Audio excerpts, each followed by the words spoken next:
Well, Dick triggered a number of memories of our trip to Africa when in 2000. We went to Kalangori. Dick took me there. We got in a cab and went to Kalangori. And there was still a sign there that had said ICA on it. It was kind of faded, but there's still a ICA presence in this slum area. And I don't think the slum has changed much. It's still pretty much of a slum. And I started to take a picture of the ICA sign, and this guy that was standing in the square saw me getting my camera and he came over to the cab with a big stick in his hand as if he was going to smash my arm and my camera that were sticking out the window of the cab. And never did figure out what that was all about, but I didn't get a picture, so we drove off. Left him standing there with his big stick, and I don't know what his. I never did figure that out. But before we got to Nairobi, we took a bus ride all the way from Uganda to Kenya, around Lake Victoria and across Tanzania, and we stopped in a town of Moshi, which is at the foot of Kilimanjaro.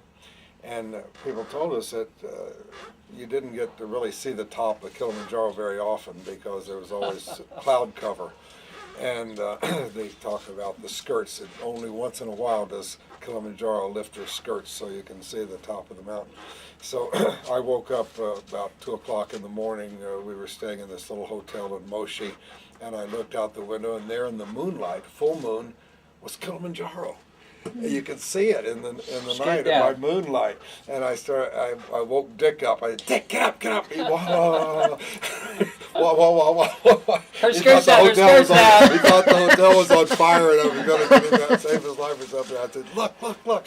And he goes, "Oh yeah." So that was an amazing experience, and we had gone to visit this Maasai village earlier in the day, and I had changed maybe $100 US into Tanzanian money. I don't know what their money unit is called. Anyway, I had shilling. Anyway, I had it was 400 to the dollar. So when we were at this Maasai village, we were buying trinkets and stuff. One of these Maasai women came out with a US quarter in her hand and held it out, and I got the message that she wanted Maasai money for it because she couldn't spend US coins. So I gave her, it was an easy conversion, I gave her 100 shillings for the quarter, and pretty soon other ladies came with money, and I got a couple of Kennedy $half, and I ended up with about $50 worth of US coins that tourists had left with them over the years, and they were so happy to get money that they could use rather than these worthless US coins. So that was just an interesting little cultural experience.